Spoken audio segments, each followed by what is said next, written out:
Hello students, we have already completed the rolling contact bearing, or we can say anti-frictional bearing, and now it's time to learn sliding contact bearing, or we can say journal bearing. So in particular, sliding contact bearing, there are two types. First one is hydrodynamic bearing and second one is hydrostatic bearing. So as per the name hydrodynamic, so here you can differentiate it by hydrodynamic and hydrostatic as per the name.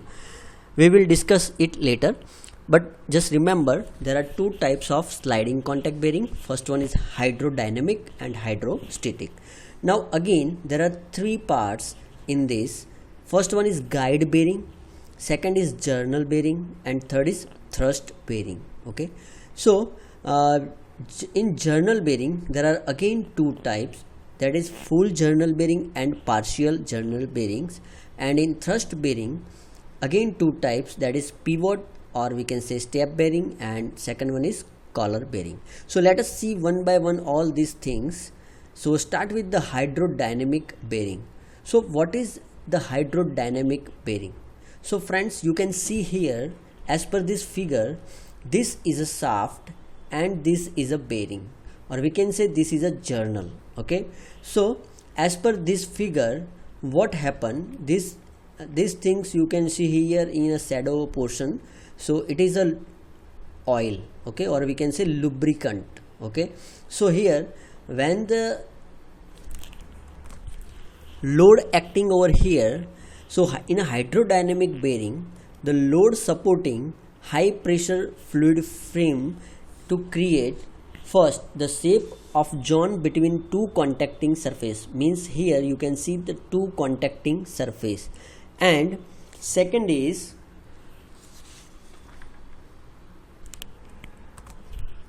the relative motion between two surfaces. So let us understand this figure. First of all, in this figure A, when the journal at the rest, means here the shaft is at the rest position. So you can see here, because of weight of the shaft, weight of the journal, it's directly contact with the bearing over here. Okay, so it is directly contact with the bearing here. Now as the speed is increased, means as the shaft journal start rolling in an anti-clockwise direction, you can see here in this figure it's start to move this side, left side. Okay, so here you can see the weight is have some offset from the center. Okay, so when the journal start rotating in anti-clockwise direction, it will climb the bearing surface and contact is made at the point B. So here you can see the point B and here it is point A. So point A and point B is now different. Now let us discuss about third figure.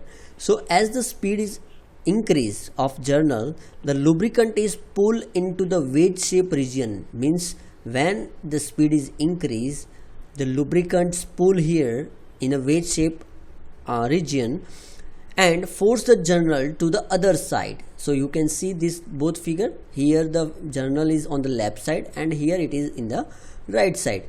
So the converging wedge shape film between point C and D supports the journal, means here C and D, means here this is because of this is shape. Okay, so when the journal rotate with the high speed, the lubricant will be here. Okay, so it is now in a not in contact. Here in first two figure the journal is contact with the bearing, but in a third figure it is right now not in a contact.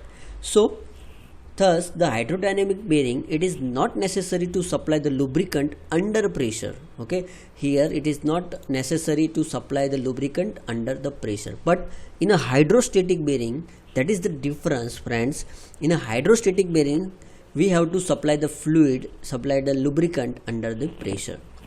Now let us see the advantage of hydrodynamic bearing. So what is the advantage? So first one, they are simple in construction and easy to maintain. As per the figure you can see here, it is very simple in construction, easy to understand, so it is very easy to maintain also. Second is they have a low initial as well as maintenance cost. So maintenance cost is low. Third is they do not require auxiliary equipment like pump, because of here we have not supply the continuous lubricant with the pressurized things. So here there is no pump is required. So it is so reliable, and they have a low power loss. Okay, what is the limitation of hydrodynamic bearing? So limitation is they cannot use for the low as well as extremely high speed application, means we have to operate it at the moderate speed. Okay, they have a high frictional loss at the low speed, means you can imagine here if the speed is low, there is a contact occur here.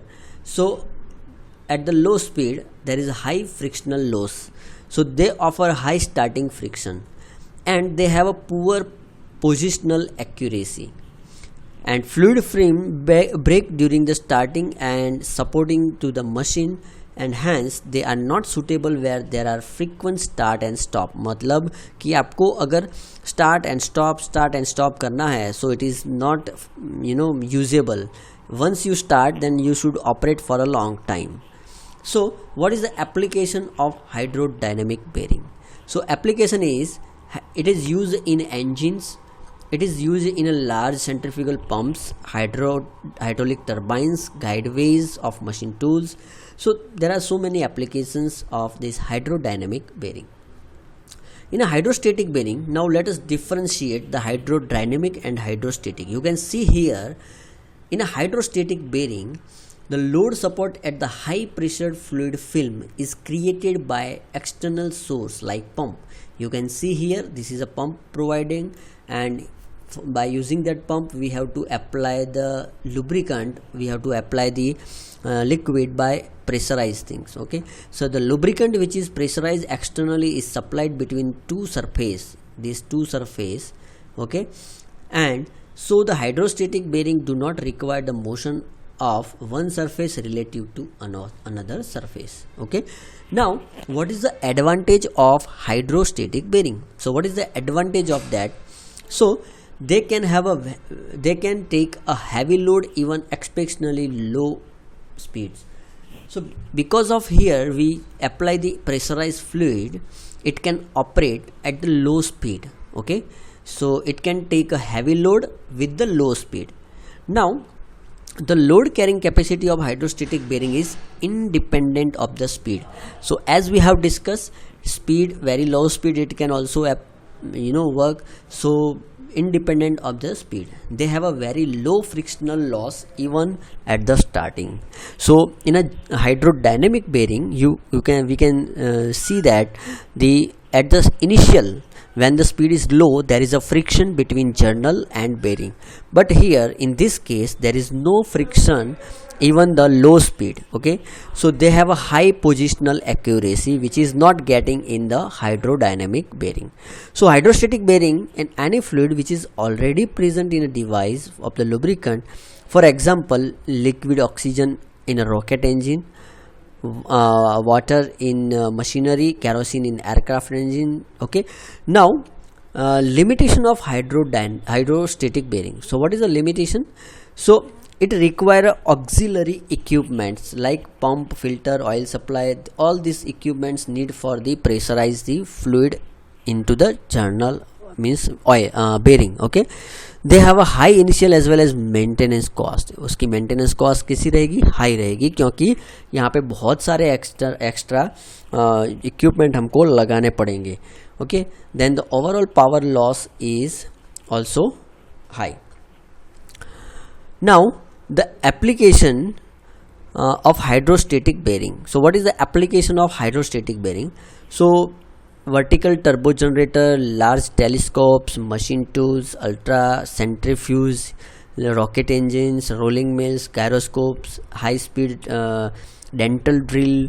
Okay, spindle, integral grinding. So these are so many applications where the hydrostatic bearing we can use. Okay, now next is classification of sliding contact bearing based on the relative motion between the contacting surface. So we have already seen that different types. Okay, so we have seen the hydrodynamic and hydrostatic. Now let us see the guide bearing, journal bearing and thrust bearing. What is the difference between these two?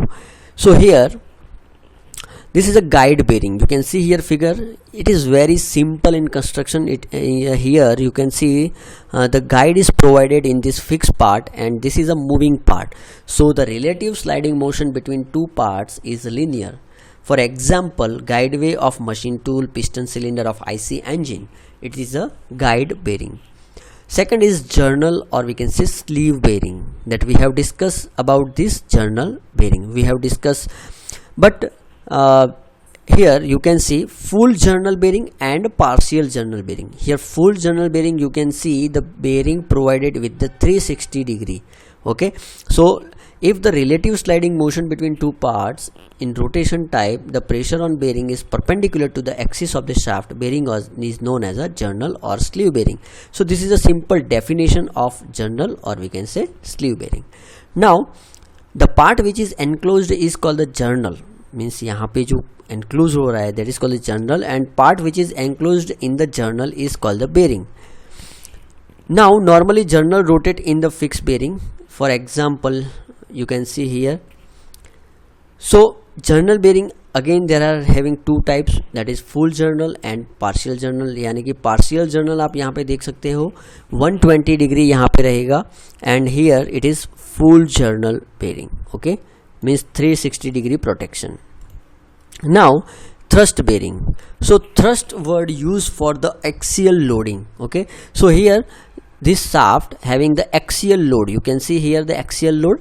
So here this is a pivot bearing that we have already learned in kinematics and theory of machine, different types of bearing: thrust bearing, pivot bearing and collar bearing. Okay, so here load is on the axis, like same like on the axis, then it is called the thrust bearing. Okay, so if the relative sliding motion between two parts of rotation types and pressure on the bearing is parallel to the axis of the shaft, that is the main important thing.